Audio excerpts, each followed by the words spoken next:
വാർത്തകൾ എന്തൊക്കെയാണെന്ന് നോക്കാം. ഓപ്പറേഷൻ നുംകോറിൽ കൂടുതൽ നടപടികളിലേക്ക് കസ്റ്റംസ്. ആഡംബര വാഹനങ്ങൾ പിടിച്ചെടുത്തതിൽ ദുൽഖർ സൽമാൻ ഉൾപ്പെടെ നോട്ടീസ് നൽകും.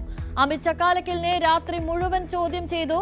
അമിതിന്റെ കൂടുതൽ കാറുകൾ പിടിച്ചെടുത്തേക്കും. ഇ ഡി അന്വേഷണത്തിനും സാധ്യത.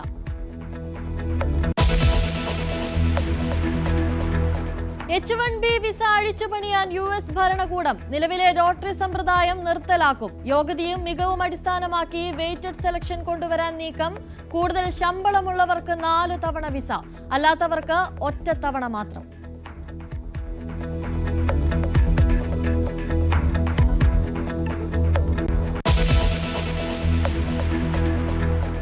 കോൺഗ്രസ് വിശാല പ്രവർത്തക സമിതി യോഗം ഇന്ന് ബീഹാറിൽ. പട്നയിലെ യോഗത്തിൽ വോട്ട് ചോരി ആരോപണം ചർച്ചയാകും. കോൺഗ്രസ് മുഖ്യമന്ത്രിമാരും പ്രതിപക്ഷ നേതാക്കളും പങ്കെടുക്കും. CPI പാർട്ടി കോൺഗ്രസ് തുടരുന്നു. പുതിയ സെക്രട്ടറിയെ ഇന്നറിയാം.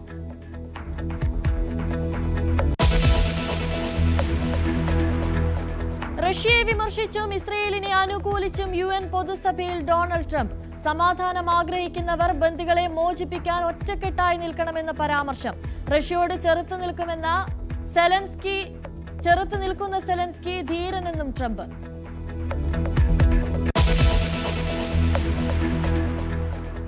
KJ ഷൈനെതിരായ സൈബർ അധിക്ഷേപത്തിൽ അറസ്റ്റിലേക്ക് കടക്കാൻ അന്വേഷണ സംഘം. ചോദ്യം ചെയ്യലിന് ഹാജരാകാതെ 1ഉം 2ഉം പ്രതികൾ. ഗോപാലകൃഷ്ണന് പിന്നാലെ മുൻകൂർ ജാമ്യാപേക്ഷ സമർപ്പിക്കാൻ ഷാജഹാനും. മെറ്റയുടെ റിപ്പോർട്ട് കാത്ത് പോലീസ്.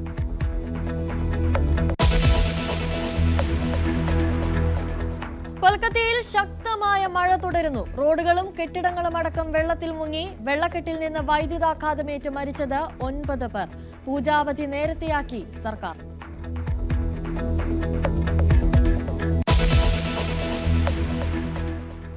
വാർത്തകളിലേക്കൊക്കെ വിശദമായി വരുമ്പോൾ ആദ്യം നമ്മൾ നോക്കുന്നത് H-1B വിസയിൽ വീണ്ടും മാറ്റങ്ങൾ വരുത്താൻ ഒരുങ്ങുകയാണ് ഡൊണാൾഡ് ട്രംപ്. നിലവിലെ വിസ ലോട്ടറി സിസ്റ്റം ഒഴിവാക്കി ഉയർന്ന ശമ്പളം ലഭിക്കുന്ന ജോലികളിലേക്ക് മാത്രം ആളുകളെ തെരഞ്ഞെടുക്കാനാണ് നീക്കം.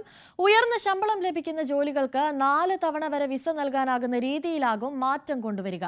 കൂടുതൽ വിവരങ്ങളുമായി അഭിലാഷ് രാധാകൃഷ്ണൻ ചേരുന്നു. അഭിലാഷ്, കൂടുതൽ ശമ്പളം ലഭിക്കുന്ന ജോലികളിലേക്ക് മാത്രം കൂടുതൽ വിസ നൽകുന്നു എന്ന സമ്പ്രദായത്തിലേക്ക് വരുമ്പോൾ അത് ഇന്ത്യയെ ഏതൊക്കെ തരത്തിൽ ബാധിക്കും? അനുശ്രീ, ഇക്കാര്യത്തിൽ നമുക്കറിയാം H-1B വിസയിൽ 2000 മുതൽ 5000 രൂപ $5000 വരെയായിരുന്ന ഫീസാണ് കഴിഞ്ഞ ആഴ്ച $1 ലക്ഷം ഡൊണാൾഡ് ട്രംപിന്റെ ഭരണകൂടം ഉയർത്തിയത്. അതിനുശേഷം ഇപ്പോൾ രണ്ടാമത്തെ ഒരു മാറ്റമാണ് ഇപ്പോൾ H-1B വിസയിൽ കൊണ്ടുവരുന്നത്. അതായത് നിലവിൽ ഒരു ലോട്ടറി സിസ്റ്റമായിരുന്നു. അതായത് അപേക്ഷ അയക്കുന്ന ആളുകളിൽ എല്ലാവരെയും തിരഞ്ഞെടുത്ത് അതിൽ ഓക്കെ ആയിട്ടുള്ളവരെ അമേരിക്കയിലേക്ക് വിസ അനുവദിക്കുന്നു എന്നുള്ളതായിരുന്നു രീതി. അതിന് വീണ്ടും മാറ്റം വരുത്തുന്നു.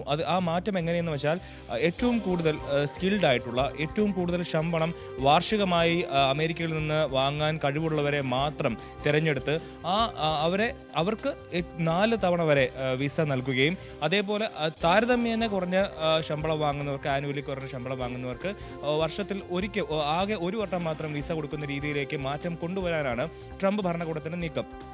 ഒരു ഉദാഹരണം പറഞ്ഞാൽ, ഇപ്പോൾ $1.5 ലക്ഷം വാർഷിക വരുമാനം വാങ്ങുന്ന ഒരാളാണെങ്കിൽ അയാൾക്ക് 4 തവണ വരെ വിസ അനുവദിക്കാൻ പുതിയ ചട്ടം പറയുന്നുണ്ട്. എന്നാൽ ഇപ്പോൾ ഒരു $80,000 വാർഷിക വരുമാനം അമേരിക്കയിൽ നിന്ന് വാങ്ങാൻ കഴിവുള്ള ഒരാൾക്ക് ആകെ ഒരു തവണ മാത്രം വിസ അനുവദിക്കുന്ന ഒരു രീതിയാണ് ഡൊണാൾഡ് ട്രംപ് ഭരണകൂടം കൊണ്ടുവരാൻ ഉദ്ദേശിക്കുന്നത്.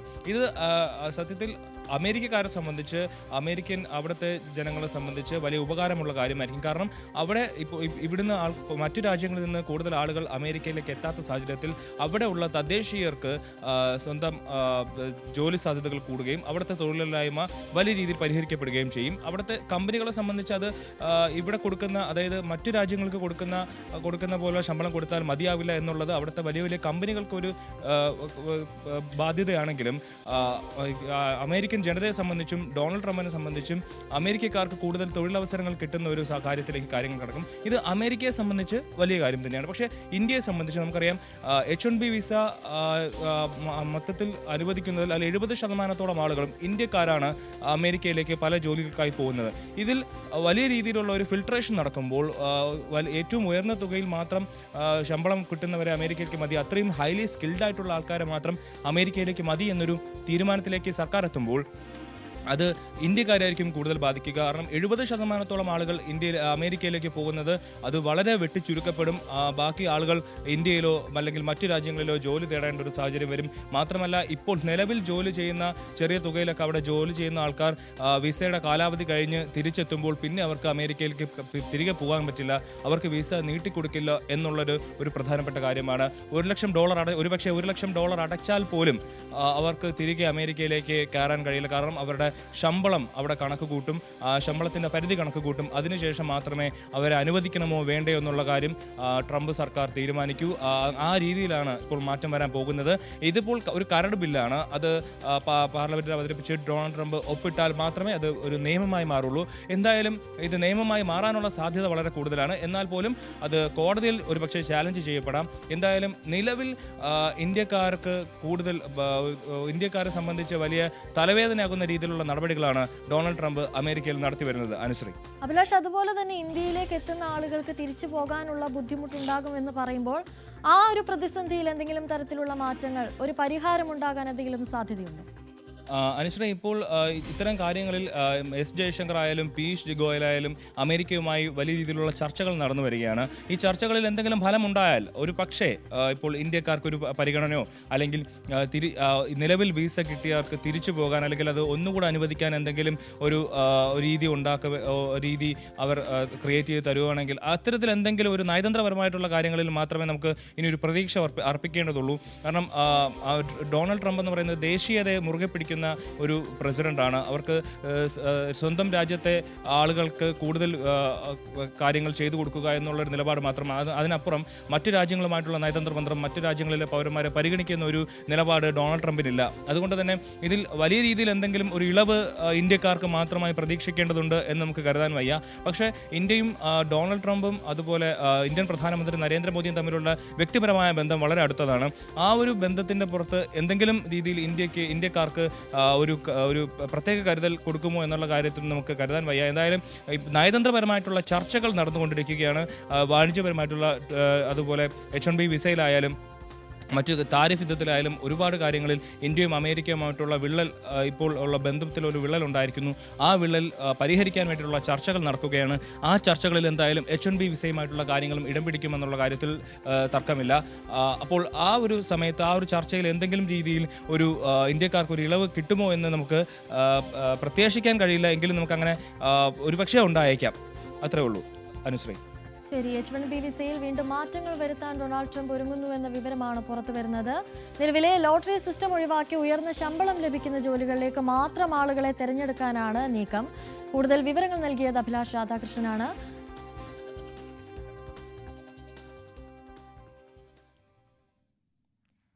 മറ്റു വാർത്തയിലേക്ക് പോകുമ്പോൾ റഷ്യയെ വിമർശിച്ചും ഇസ്രയേലിനെ അനുകൂലിച്ചുമായിരുന്നു UN പൊതുസഭയിൽ US പ്രസിഡന്റ് ഡൊണാൾഡ് ട്രംപിന്റെ പ്രസംഗം. ബ്രിട്ടൻ, ഫ്രാൻസ് അടക്കമുള്ള രാജ്യങ്ങൾ സ്വതന്ത്ര പലസ്തീൻ എന്ന നിലപാടിനെ അനുകൂലിച്ചിട്ടും സമാധാനം ആഗ്രഹിക്കുന്നവർ ഒറ്റക്കെട്ടായി നിലനിൽക്കേണ്ടത് ബന്ദികളെ മോചിപ്പിക്കാനാണെന്നായിരുന്നു ട്രംപിന്റെ ഒളിയമ്പ്. Unfortunately, Hamas has repeatedly rejected reasonable offers to make peace. We can't forget October 7th, can we? Now, as if to encourage continued conflict, some of this body is seeking to unilaterally recognize a Palestinian state. The rewards would be too great for Hamas terrorists for their atrocities. This would be a reward for these horrible atrocities, including October 7th, even while they refuse to release the hostages or accept a ceasefire. Instead of giving to Hamas and giving so much, because they have taken so much. This could have been solved so long ago. But instead of giving in to Hamas's ransom demands, those who want peace should be united with one message: release the hostages now. കൂടുതൽ വിവരങ്ങളുമായി അഭിലാഷ് രാധാകൃഷ്ണൻ തന്നെ ചേരുന്നുണ്ട്. അഭിലാഷ്, സെലൻസ്കിയെ ധീരൻ എന്ന് വിശേഷിപ്പിക്കുന്നു, അതേസമയം തന്നെ പലസ്തീനെ അംഗീകരിക്കുന്ന രാജ്യങ്ങളെ വിമർശിക്കുന്നു. ഇതിലൂടെയൊക്കെ തന്നെ പലസ്തീനെ ഒരു തരത്തിലും ട്രംപ് അനുകൂലിക്കുന്നില്ല, അല്ലെങ്കിൽ ഒരു തരത്തിലും പലസ്തീനെ അംഗീകരിക്കുന്നില്ല എന്ന് വേണ്ടേ കരുതാൻ? അനുശ്രീ, ഇക്കാര്യത്തിൽ ഇപ്പോൾ ലോകത്ത് പ്രധാനമായി നടക്കുന്ന രണ്ട് യുദ്ധങ്ങളാണ്. ഒന്ന് റഷ്യയും യുക്രൈനും, അതുപോലെ ഇസ്രായേൽ ഗാസയിൽ നടത്തുന്ന യുദ്ധവും. ഇതിൽ റഷ്യ യുക്രൈൻ യുദ്ധത്തിൽ യുക്രൈനൊപ്പമാണ് ഡൊണാൾഡ് ട്രംപ്. അതിൽ റഷ്യക്കെതിരെ കടുത്ത നിലപാടാണ് ഇത്തവണ UN-ൽ ട്രംപ് പരാമർശിച്ചിരിക്കുന്നത്. അതായത് റഷ്യയും യുക്രൈനും തമ്മിലുള്ള യുദ്ധമെന്ന് പറയുന്നത് വലിയ രീതിയിൽ മുന്നോട്ട് പോയിക്കൊണ്ടിരിക്കുകയാണ്. അതിൽ റഷ്യയുടെ നിലപാട് അപലപനീയമാണ്. റഷ്യയുമായി സംസാരിച്ചിരുന്നെങ്കിലും ഒരു തരത്തിലും യുദ്ധത്തിൽ നിന്ന് പിന്മാറാനുള്ള ഒരു നിലപാടല്ല റഷ്യൻ പ്രസിഡന്റ് വ്ളാഡിമിർ പുടിൻ സ്വീകരിക്കുന്നത്. അതുകൊണ്ട് തന്നെ റഷ്യക്കെതിരെ കടുത്ത നിലപാടിലേക്കും നടപടികളിലേക്കും കടക്കാനാണ് താൻ ആഗ്രഹിക്കുന്നത്. റഷ്യയിൽ നിന്നുള്ള എണ്ണ വാങ്ങുന്നത് മറ്റ് യൂറോപ്യൻ രാജ്യങ്ങൾ നിർത്തണം. അതുപോലെ റഷ്യക്കെതിരെ വലിയ രീതിയിലുള്ള ഉപരോധങ്ങൾ ഏർപ്പെടുത്താൻ അമേരിക്ക തീരുമാനിച്ചിരിക്കുന്നു. അത് യൂറോപ്യൻ രാജ്യങ്ങളും ആ ഒരു നടപടിയിലേക്ക് കടക്കണം.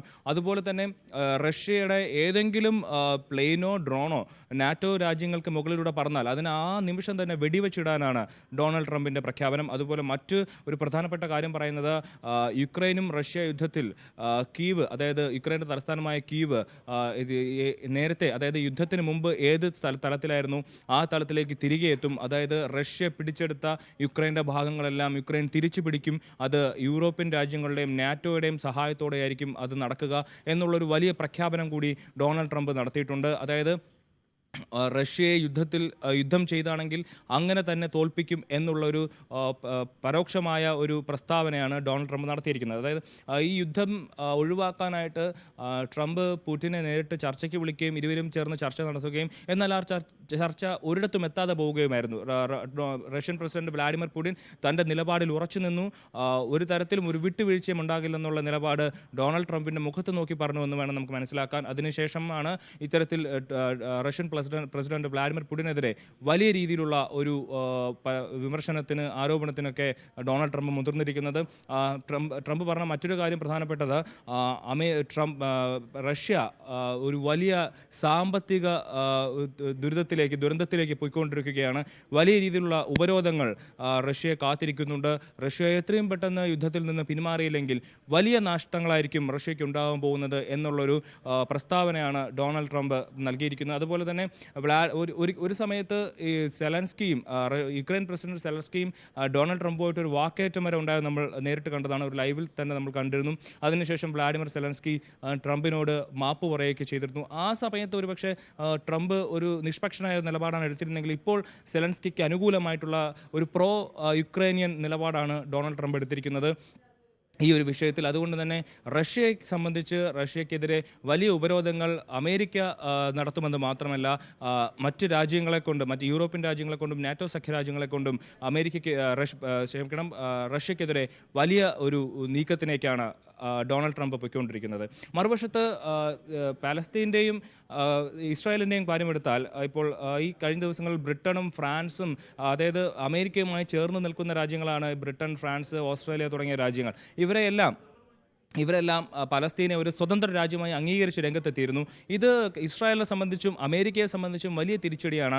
ഈ കാര്യത്തിൽ പക്ഷേ യൂറോപ്യൻ രാജ്യങ്ങളെ വിമർശിക്കാൻ ഡൊണാൾഡ് ട്രംപ് തയ്യാറായില്ല. പക്ഷേ പരോക്ഷമായ ഒരു ഒളിയമ്പാണ് നടത്തിയിരിക്കുന്നത്. അതായത് പലസ്തീനെ ഒരു സ്വതന്ത്ര രാജ്യമായി അംഗീകരിക്കുന്നതിനേക്കാൾ ഏറ്റവും ആദ്യം വേണ്ടിയിരുന്നത് ഹമാസിൻ്റെ കയ്യിൽ നിലവിൽ ജീവനോടെ ഉണ്ടെന്ന് കരുതപ്പെടുന്ന ഇസ്രായേലിലെ 20ഓളം ബന്ദികളെ തിരിച്ചയക്കണം. അതിനാണ് ആദ്യത്തെ പരിഗണന നൽകേണ്ടത് എന്നുള്ളത്. അതായത് പരോക്ഷമായി പറയുകയാണ്, പലസ്തീനെ ഒരു രാജ്യമായി അംഗീകരിക്കുന്നതല്ല ഇവിടുത്തെ പ്രശ്നത്തിൻ്റെ പരിഹാരം. ഹമാസിൻ്റെ കയ്യിലുള്ള ബന്ദികളെ ഇസ്രായേലിന് തിരിച്ചു നൽകുക എന്നുള്ളതാണ് പ്രഥമ പരിഗണന നൽകേണ്ടത്. അതോടുകൂടി ഗാസയിലെ യുദ്ധം അവസാനിക്കും എന്നുള്ളതാണ് ഡൊണാൾഡ് ട്രംപിൻ്റെ ഒരു വീക്ഷണം എന്ന് പറയുന്നത്. ഇക്കാര്യത്തിൽ ഒരു ഇസ്രായേലിൻ്റെ നിലപാടിനോട്, ഇസ്രായേൽ ഇപ്പോൾ എടുക്കുന്ന നിലപാടിനോട് പ്രത്യക്ഷമായി ഒരു വിമർശനമൊന്നും ഉന്നയിച്ചില്ലെങ്കിൽ പോലും പരോക്ഷമായിട്ട് ഒരു വെടിനിർത്തൽ ആവശ്യമാണെന്നുള്ളൊരു നിലപാടാണ് ട്രംപ് പറയുന്നത്. അതിൽ കഴിഞ്ഞ ദിവസം അറബ് മുസ്ലിം രാഷ്ട്ര നേതാക്കളുമായി ട്രംപ് ചർച്ച നടത്തിയിരുന്നു ഗാസയുമായി ബന്ധപ്പെട്ട്. ആ ചർച്ചയിൽ ഉയർന്നു വന്നത് പല കാര്യങ്ങൾ ചർച്ച ചെയ്തെങ്കിലും എത്രയും പെട്ടെന്ന് വെടിനിർത്തണമെന്നുള്ള ഒരു കാര്യത്തിൽ അറബ് രാജ്യങ്ങളുടെ അതേ നിലപാട് തന്നെ ഡൊണാൾഡ് ട്രംപ് ആവർത്തിച്ചു. എന്നാൽ ഇസ്രായേലിൻ്റെ നിലപാടാണ് ഇനിയും വ്യക്തമാവേണ്ടത്. പക്ഷേ അമേരിക്ക ഇടപെട്ടിട്ടും ഡൊണാൾഡ് ട്രംപിൻ്റെ ഇടപെടലും ബെഞ്ചമിൻ നെതന്യാഹു ഗാസയിലേക്കുള്ള ആക്രമണം അവസാനിപ്പിക്കുന്നില്ല എന്നുള്ളതാണ് ഇവിടുത്തെ പ്രധാനപ്പെട്ട കാര്യം. ആ ഗാസയിൽ ഇപ്പോൾ കഴിഞ്ഞ ദിവസം നിലവിൽ ജീവനോടെയുള്ള അല്ലെങ്കിൽ ഇസ്രായേലിൽ നിന്ന് പിടിച്ചുകൊണ്ടുപോയ ബന്ദികളുടെ ചിത്രങ്ങളടക്കം ഹമാസ് പുറത്തുവിട്ടിരുന്നു. ഇത്തരത്തിൽ ഗാസയിൽ കനത്ത ആക്രമണം തുടരുമ്പോൾ അവരുടെ ജീവനെല്ലാം കനത്ത ഭീഷണിയുണ്ടെങ്കിലും ബെഞ്ചമിൻ നെതന്യാഹു അതൊന്നും കാര്യമാക്കാതെ വീണ്ടും ആക്രമണം നടത്തുന്ന ഒരു സാഹചര്യമുണ്ട്. ഈ സാഹചര്യത്തിലാണ് എത്രയും പെട്ടെന്ന് വെടിനിർത്തൽ ഉണ്ടാവണമെന്ന് ഡൊണാൾഡ് ട്രംപ് ആവർത്തിക്കുന്നത്. അതേസമയം തന്നെ പലസ്തീന് സ്വാതന്ത്ര്യം കൊടുത്ത അല്ലെങ്കിൽ പലസ്തീനെ സ്വതന്ത്ര രാജ്യമായി അംഗീകരിച്ച ബ്രിട്ടനെയും ഫ്രാൻസിനെയും ഓസ്ട്രേലിയയും അടക്കമുള്ള രാജ്യങ്ങളെ പരോക്ഷമായി വിമർശിക്കുകയും ചെയ്യുന്നത്. എന്തായാലും നിലവിൽ എത്രയും വേഗം ഈ യുദ്ധങ്ങളെല്ലാം നിർത്തി 7 രാജ്യങ്ങൾ തമ്മിലുള്ള 7 യുദ്ധങ്ങൾ അവസാനിപ്പിച്ച് ഒരു നോബൽ സമ്മാനം തനിക്ക് കിട്ടാനുള്ള അർഹതയുണ്ടെന്നുള്ളൊരു ഇതിനൊക്കെ കൂടെയാണ് ഡൊണാൾഡ് ട്രംപ് എത്തിക്കൊണ്ടിരിക്കുന്നത്. എന്തായാലും വരും ദിവസങ്ങളിൽ ഗാസയിലെ വിഷയത്തിലും യുക്രൈൻ്റെ വിഷയത്തിലും വലിയ രീതിയിലുള്ള മുന്നേറ്റങ്ങൾ ട്രംപിന് നടത്താനാകുമെന്നാണ് വിചാരിക്കുന്നത്. അനുശ്രീ. ശരി, റഷ്യ വിമർശിച്ചും ഇസ്രയേലിനെ അനുകൂലിച്ചുമായിരുന്നു UN പൊതുസഭയിൽ ഡൊണാൾഡ് ട്രംപിന്റെ പ്രസംഗമുണ്ടായിരുന്നത്. ബ്രിട്ടൻ, ഫ്രാൻസ് അടക്കമുള്ള രാജ്യങ്ങൾ സ്വതന്ത്ര പാലസ്തീൻ എന്ന നിലപാടിനെ അനുകൂലിച്ചിട്ടും സമാധാനം ആഗ്രഹിക്കുന്നവർ ഒറ്റക്കെട്ടായി നിൽക്കേണ്ടത് ബന്ദികളെ മോചിപ്പിക്കാനാകണമെന്നായിരുന്നു ട്രംപിന്റെ നിലപാട്. കൂടുതൽ വിവരങ്ങൾ നൽകിയത് അഭിലാഷ് രാധാകൃഷ്ണനാണ്. മറ്റു വാർത്തകളിലേക്ക് വരുമ്പോൾ, ഭൂട്ടാനിൽ നിന്ന് നിയമവിരുദ്ധമായി കടത്തിയ ആഡംബര വാഹനങ്ങൾ പിടിച്ചെടുത്തതിൽ ഊർജിത അന്വേഷണം തുടങ്ങി കസ്റ്റംസ് പ്രിവന്റീവ് വിഭാഗം. ദുൽഖർ സൽമാൻ ഉൾപ്പെടെ വാഹനമുടമകൾ നേരിട്ട് ഹാജരാകാൻ നോട്ടീസ് നൽകും. വീട്ടിൽ നിന്ന് 2 വാഹനങ്ങൾ പിടിച്ചെടുത്തതിൽ നടനും വാഹന ഡീലറുമായ അമിത് ചക്കാലക്കലിനെ ഇന്നലെ അർദ്ധരാത്രി മുഴുവൻ കസ്റ്റംസ് ചോദ്യം ചെയ്തു. അമിതിന്റെ കൂടുതൽ കാറുകൾ പിടിച്ചെടുക്കാൻ സാധ്യതയുണ്ട്. വാഹന ഇറക്കുമതിയിൽ കള്ളപ്പണം വെളുപ്പിക്കലിന്റെ സാധ്യതയുണ്ടെന്ന് കസ്റ്റംസ് കമ്മീഷണർ പറഞ്ഞതിനാൽ ED അന്വേഷണത്തിനും സാധ്യതയുണ്ട്. സംസ്ഥാന വ്യാപകമായി ഇന്നലെ നടന്ന പരിശോധനയിൽ 36 വാഹനങ്ങളാണ് പിടിച്ചെടുത്തത്. ഭൂട്ടാനിൽ നിന്ന് കടത്തിയ വാഹനങ്ങൾ പിടിച്ചെടുത്തത് വിശദീകരിക്കുന്ന വാർത്താ സമ്മേളനത്തിനിടെ കസ്റ്റംസ് കമ്മീഷണറെ വിളിച്ചതാര്? കാര്യങ്ങൾ ഓരോന്നായി വിശദീകരിക്കുന്നതിനിടെ വന്ന ഫോൺ കോളിന് പിന്നാലെ കസ്റ്റംസ് കമ്മീഷണർ വാർത്താ സമ്മേളനം അവസാനിപ്പിച്ച് മടങ്ങുകയായിരുന്നു. കമ്മീഷണറെ പരിഭ്രമിപ്പിച്ച ആ കോൾ ആരുടേതെന്ന ചോദ്യം സാമൂഹിക മാധ്യമങ്ങളിൽ ചർച്ചയാവുകയാണ്.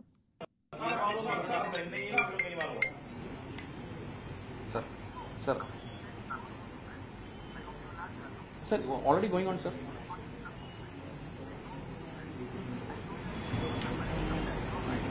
6:30 was the time, sir. They all come and it's already halfway through, sir.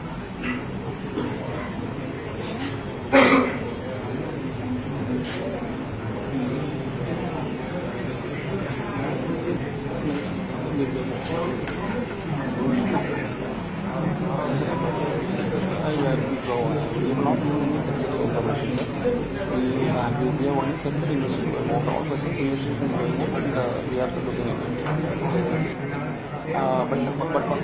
But of course, we have told that army insignia and the embassy and details are already investigation. That for.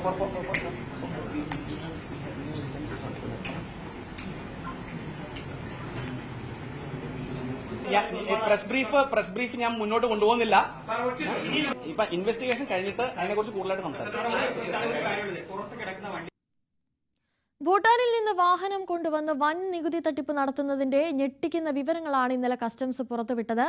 എന്താണ് ഭൂട്ടാനോട് നികുതി വെട്ടിപ്പുകാർക്ക് ഇത്ര താല്പര്യം? എങ്ങനെയാണ് ഈ തട്ടിപ്പ് നടക്കുന്നത്? ഇതൊന്ന് നമുക്ക് നോക്കാം. ഭൂട്ടാനിൽ നിന്ന് വാഹനം കൊണ്ടുവന്ന് വൻ നികുതി തട്ടിപ്പ്, അതും പഴയ വാഹനങ്ങൾ. അതെന്തിനാണ് ഭൂട്ടാനിൽ നിന്നിങ്ങനെ വാഹനങ്ങൾ കൊണ്ടുവരുന്നത്? എന്താണ് ഈ ഭൂട്ടാൻ വാഹന തട്ടിപ്പ്? വിശദമായി തന്നെ പറയാം. ഇന്ന് കേരളത്തിൽ നടന്ന ഓപ്പറേഷൻ നുങ്ഖോർ എന്നാണ് പേരിട്ടിരിക്കുന്നത്. നുങ്ഖോർ എന്ന വാക്കിന് ഭൂട്ടാനീസ് ഭാഷയിൽ വാഹനം എന്നർത്ഥം. ഭൂട്ടാൻ സൈന്യം ഉപേക്ഷിച്ചതും വിൻറ്റേജ് വിഭാഗത്തിൽ പെടുന്നതുമായ 150ഓളം വാഹനങ്ങൾ നിയമവിരുദ്ധമായി ഇന്ത്യയിലേക്ക് കടത്തി എന്ന റിപ്പോർട്ടിന്റെ അടിസ്ഥാനത്തിലാണ് ഇതേക്കുറിച്ച് കസ്റ്റംസ് അന്വേഷണം ആരംഭിച്ചത്. ഇതിൽ 20ഓളം വാഹനങ്ങൾ കേരളത്തിലെത്തിയതായി അന്വേഷണ ഏജൻസികൾക്ക് വിവരം ലഭിച്ചിരുന്നു. രഹസ്യാന്വേഷണ റിപ്പോർട്ടിന്റെ അടിസ്ഥാനത്തിൽ ഡയറക്ടറേറ്റ് ഓഫ് റവന്യൂ ഇന്റലിജൻസ് ഇതുമായി ബന്ധപ്പെട്ട് നേരത്തെ അന്വേഷണം നടത്തിയിരുന്നു. ലാൻഡ് ക്രൂയിസർ, ലാൻഡ് റോവർ തുടങ്ങിയ പ്രീമിയം വാഹനങ്ങളാണ് ഇങ്ങനെ കടത്തിയത്. വാഹനങ്ങൾ കടത്തിക്കൊണ്ടുവരാനും രജിസ്റ്റർ ചെയ്യാനും ഉദ്യോഗസ്ഥരും ഏജന്റുമാരും അടങ്ങുന്ന വലിയൊരു റാക്കറ്റ് തന്നെ പ്രവർത്തിക്കുന്നുണ്ട്. കഴിഞ്ഞ 2 വർഷമായി ഈ തട്ടിപ്പ് ഇത്തരത്തിൽ നടന്നു വരുന്നതായാണ് കേന്ദ്ര ഏജൻസികളുടെ വിലയിരുത്തൽ. ഭൂട്ടാൻ സൈന്യം നിശ്ചിത സമയം ഉപയോഗിച്ച ശേഷം വാഹനങ്ങൾ ലേലം ചെയ്യാറുണ്ട്. അങ്ങനെ ഉപേക്ഷിച്ച വാഹനങ്ങൾ കുറഞ്ഞ വിലയ്ക്ക് വാങ്ങി കൊള്ള വിലയ്ക്ക് വിൽക്കുന്നതാണ് തട്ടിപ്പിന്റെ പ്രധാന രീതികളിലൊന്ന്. വിദേശത്ത് നിന്ന് വാഹനങ്ങൾ ഭൂട്ടാനിലെത്തിച്ച് അവിടെ രജിസ്റ്റർ ചെയ്ത ശേഷം ഇന്ത്യയിൽ എത്തിക്കുന്നതാണ് തട്ടിപ്പിന്റെ മറ്റൊരു വഴി. ഇതോടൊപ്പം ഇന്ത്യ ഭൂട്ടാൻ അതിർത്തിയിലൂടെ പാസ് ഉണ്ടെങ്കിൽ നേരിട്ട് വാഹനങ്ങൾ ഓടിച്ചു വരാനുള്ള ഓപ്ഷനുണ്ട്. അങ്ങനെയും ഇന്ത്യയിലേക്ക് വാഹനം എത്തിക്കാം. ഈ 3 വഴികളിലൂടെ വാഹനങ്ങൾ എത്തിച്ച് വൻ നികുതി വെട്ടിപ്പാണ് നടക്കുന്നത്. ലേലത്തിൽ വയ്ക്കുന്ന വാഹനങ്ങൾ കുറഞ്ഞ വിലയ്ക്ക് വാങ്ങി കൊള്ള വിലയ്ക്ക് വിറ്റ് പണമുണ്ടാക്കുകയാണ് ഈ സംഘം ചെയ്യുന്നത്. അതായത് 1 ലക്ഷം രൂപയ്ക്ക് വാങ്ങിയ കാർ 10 ലക്ഷത്തിനും 3 ലക്ഷത്തിന് വാങ്ങിയ കാർ 30 ലക്ഷത്തിനുമൊക്കെ വിറ്റു എന്നാണ് കണ്ടെത്തൽ. ഹിമാചൽ പ്രദേശിലെ HP52 എന്ന രജിസ്ട്രേഷൻ നമ്പറിലാണ് കൂടുതലും വാഹനങ്ങൾ രജിസ്റ്റർ ചെയ്തത്. ഇന്ത്യൻ വാഹനമാണെന്ന് തെറ്റിദ്ധരിപ്പിക്കാനാണ് ഹിമാചൽ പ്രദേശിൽ ഇങ്ങനെ രജിസ്റ്റർ ചെയ്യുന്നത്. അവിടെയുള്ള രജിസ്ട്രേഷൻ അതോറിറ്റിയുടെ NOC ഉൾപ്പെടെയാണ് കേരളത്തിൽ കാറുകൾ വിറ്റതും. വാഹനങ്ങൾ തീരുവടയ്ക്കാതെ രാജ്യത്തെത്തിച്ച് ഹിമാചൽ പ്രദേശിൽ രജിസ്റ്റർ ചെയ്ത ശേഷം വൻ വിലയിൽ മറിച്ചു വിൽക്കുന്ന ഒരു സംഘം തന്നെയുണ്ട്. ഭൂട്ടാനിൽ നിന്ന് എത്തിക്കുന്ന വാഹനങ്ങൾക്ക് ലഭിക്കുന്ന നികുതി ഇളവ് കൂടി ഇത്തരത്തിൽ ആഡംബര കാറുകൾ രാജ്യത്തെത്തിക്കുന്നതിന് ഏജന്റുമാർ ഉപയോഗിച്ച് വരുന്നുണ്ട്. ഭൂട്ടാനിൽ നിന്ന് ഇന്ത്യയിലേക്ക് വാഹനങ്ങൾ എത്തിക്കുന്നതിൽ ഏതാനും ഇളവുകളും കേന്ദ്ര സർക്കാർ നൽകുന്നുണ്ട്. ഇതും തട്ടിപ്പ് സംഘം മുതലെടുത്തു. കോയമ്പത്തൂർ കേന്ദ്രീകരിച്ച് പ്രവർത്തിക്കുന്ന ഒരു സംഘമാണ് നിലവിൽ കേരളത്തിലേക്ക് ഇത്തരം വണ്ടികൾ എത്തിച്ചതെന്നാണ് കസ്റ്റംസിന്റെ വിലയിരുത്തൽ. ഡയറക്ടറേറ്റ് ഓഫ് റവന്യൂ ഇന്റലിജൻസിൽ നിന്നുള്ള വിവരത്തെ തുടർന്ന് സംസ്ഥാനത്തെ മോട്ടോർ വാഹന വകുപ്പും ഈ സംഭവത്തെക്കുറിച്ച് അന്വേഷണം ആരംഭിച്ചിരുന്നു. ഭൂട്ടാൻ വാഹനം വാങ്ങിയവരിൽ ചിലരെ തിരിച്ചറിഞ്ഞെന്ന് നേരത്തെ തന്നെ റിപ്പോർട്ടുകളും വന്നതാണ്. കേരളത്തിൽ എത്തിച്ച് ഈ കാറുകൾ KL രജിസ്ട്രേഷനിലേക്ക് മാറ്റിയതായും വിവരങ്ങൾ കിട്ടിയിരുന്നു. അമേരിക്ക, റഷ്യ എംബസികൾ ഉൾപ്പെടെ പല വിദേശ എംബസികളുടെയും പേരും രേഖകളും വ്യാജമായി ഉപയോഗിച്ച് അവരുടേതാണ് ഈ വാഹനം എന്ന പേരിലും തട്ടിപ്പ് നടത്തി. പരിവാഹൻ വെബ്സൈറ്റിനെ പോലും തെറ്റിദ്ധരിപ്പിച്ച് വ്യാജരേഖകൾ അപ്ലോഡ് ചെയ്തതായാണ് കസ്റ്റംസ് വ്യക്തമാക്കുന്നത്. ഇങ്ങനെയുള്ള വണ്ടികൾ അതിർത്തി വഴി കടത്തുമ്പോൾ അതിൽ മയക്കുമരുന്നും സ്വർണവും ഉൾപ്പെടെ കടത്തുന്നതായും കണ്ടെത്തിയിട്ടുണ്ട്. അതായത് വലിയ രീതിയിൽ രാജ്യത്തിന് സാമ്പത്തികമായി അടക്കം വെല്ലുവിളി ഉണ്ടാക്കുന്ന പ്രവൃത്തികൾ. ഈ വണ്ടികൾ പലതും വാങ്ങിച്ചതിന് രേഖകളില്ല. വാങ്ങിയ പണം എങ്ങനെ കൈമാറി എന്നതിനും രേഖകളില്ല. വലിയൊരു നികുതി തട്ടിപ്പ് ശൃംഖല തന്നെ ഇതിനു പിന്നിൽ പ്രവർത്തിക്കുന്നു എന്ന കണ്ടെത്തലിന്റെ ഭാഗമായിട്ടാണ് കസ്റ്റംസ് രാജ്യവ്യാപകമായി ഓപ്പറേഷൻ നുംഖോർ എന്ന പരിശോധനയിലേക്ക് കടന്നത്. ദുൽഖർ സൽമാനും അമിത് ചക്കാലക്കിലും ഉൾപ്പെടെയുള്ള യുവതാരങ്ങൾ ഈ റാക്കറ്റിനെ കുറിച്ച് അറിയാതെയാണോ ഈ വാഹനങ്ങൾ വാങ്ങിയതെന്നും കസ്റ്റംസ് പരിശോധിക്കുന്നുണ്ട്. പക്ഷേ ഒരു കാര്യമുണ്ട്, ഈ നിയമലംഘനം അറിഞ്ഞാണെങ്കിലും അറിയാതെയാണെങ്കിലും വാഹനം വാങ്ങിയതിന്റെ കൃത്യമായ രേഖകൾ ഹാജരാക്കിയില്ലെങ്കിൽ കുടുങ്ങുമെന്ന് ഉറപ്പാണ്. ശ്രീജാശ്യാം തയ്യാറാക്കിയ റിപ്പോർട്ടാണ് കണ്ടത്. മറ്റ് വാർത്തകളിലേക്ക് വരുമ്പോൾ കോൺഗ്രസ് വിശാല പ്രവർത്തക സമിതി യോഗം ഇന്ന് പട്നയിൽ. ബീഹാർ നിയമസഭാ തെരഞ്ഞെടുപ്പ് പ്രചാരണ തന്ത്രങ്ങൾ യോഗം ചർച്ച ചെയ്യും. ദേശീയ തലത്തിൽ വോട്ടുകൊള്ള ആരോപണം കൂടുതൽ സജീവമായി ഉയർത്തുന്നതിനുള്ള രൂപരേഖയും യോഗം ചർച്ച ചെയ്യും. വിവരങ്ങളുമായി രാകേഷ് ചേരുന്നു. രാകേഷ്, ഈ വോട്ടുകൊള്ള അടക്കമുള്ള കാര്യങ്ങൾക്കുള്ള രൂപരേഖ തയ്യാറാക്കുന്നു എന്ന് പറയുമ്പോൾ കൂടുതൽ മുന്നൊരുക്കങ്ങൾക്ക് കോൺഗ്രസ് ഒരുങ്ങുന്നു എന്ന് വേണ്ടേ കരുതാൻ? അനുശ്രീ, 1940 ഇതിനു മുൻപ് ബീഹാറിൽ കോൺഗ്രസിന്റെ പ്രവർത്തക സമിതി ചേർന്നിട്ടുള്ളത്. അതായത് 85 വർഷത്തിന് ശേഷം ബീഹാറിൽ വീണ്ടും ഒരു പ്രവർത്തക സമിതി ചേരുമ്പോൾ, ഇതിനു മുൻപ് പ്രവർത്തക സമിതി ചേരുമ്പോൾ ഇന്ത്യ സ്വാതന്ത്ര്യം നേടിയിട്ടില്ല. ഏതായാലും ഇപ്പോൾ ബീഹാറിൽ നടക്കുന്ന അല്ലെങ്കിൽ പട്നയിൽ നടക്കുന്ന പ്രവർത്തക സമിതിക്ക് രാഷ്ട്രീയ പ്രാധാന്യം ഏറെയാണ്. അതിലൊന്ന് അനുശ്രീ ചോദിച്ച പോലെ തന്നെ കോൺഗ്രസ്, പ്രത്യേകിച്ച് രാഹുൽ ഗാന്ധി വോട്ട് കൊള്ള ആരോപണം കൂടുതൽ ശക്തമാക്കുന്നു. കാരണം 2 പ്രസന്റേഷനുകൾ അദ്ദേഹം നടത്തി. ഒന്ന്, കർണാടകയിലെ മഹാദേവപുരം മണ്ഡലത്തിലെ വോട്ട് കൊള്ള ചൂണ്ടിക്കാണിച്ചുകൊണ്ടായിരുന്നു, അതിൻ്റെ തെളിവുകൾ നിരത്തിക്കൊണ്ടായിരുന്നു രാഹുൽ ഗാന്ധിയുടെ വാർത്താ സമ്മേളനം. അതിന് പിന്നാലെ തന്നെ കർണാടകയിൽ തന്നെ അളന്ത് മണ്ഡലത്തിലെ വോട്ട് ക്രമക്കേട്, അതായത് വോട്ടർ പട്ടികയിൽ നിന്ന് ബോധപൂർവ്വം നീക്കം ചെയ്യാൻ നടത്തുന്ന ശ്രമങ്ങളടക്കം തുറന്നു കാട്ടിക്കൊണ്ട് രാഹുൽ ഗാന്ധി വാർത്താ സമ്മേളനം നടത്തി. അങ്ങനെ 2 പ്രധാനപ്പെട്ട വിഷയങ്ങൾ രാഹുൽ ഗാന്ധി ഉന്നയിച്ചു കഴിഞ്ഞു. ഇനിയും ഉണ്ട്, ഹൈഡ്രജൻ ബോംബ് പൊട്ടാനിരിക്കുന്നതേ ഉള്ളൂ എന്ന് രാഹുൽ ഗാന്ധി ആവർത്തിക്കുകയും ചെയ്യുന്നു. ഈ സാഹചര്യത്തിൽ വോട്ട് കൊള്ള ആരോപണം അല്ലെങ്കിൽ കോൺഗ്രസ് ഉയർത്തിക്കൊണ്ടുവന്ന ഈ വിഷയം ദേശീയ തലത്തിൽ കൂടുതൽ ചർച്ചയാക്കുക, അതിനൊരു രൂപരേഖ തയ്യാറാക്കുക എന്ന് തന്നെയാണ് ഇന്ന് ചേരുന്ന പ്രവർത്തക സമിതി യോഗത്തിൻ്റെ പ്രധാനപ്പെട്ട അജണ്ട. ഏതായാലും രാഹുൽ ഗാന്ധി അടക്കമുള്ള നേതാക്കൾ ഇന്നത്തെ യോഗത്തിൽ പങ്കെടുക്കുന്നുണ്ട്.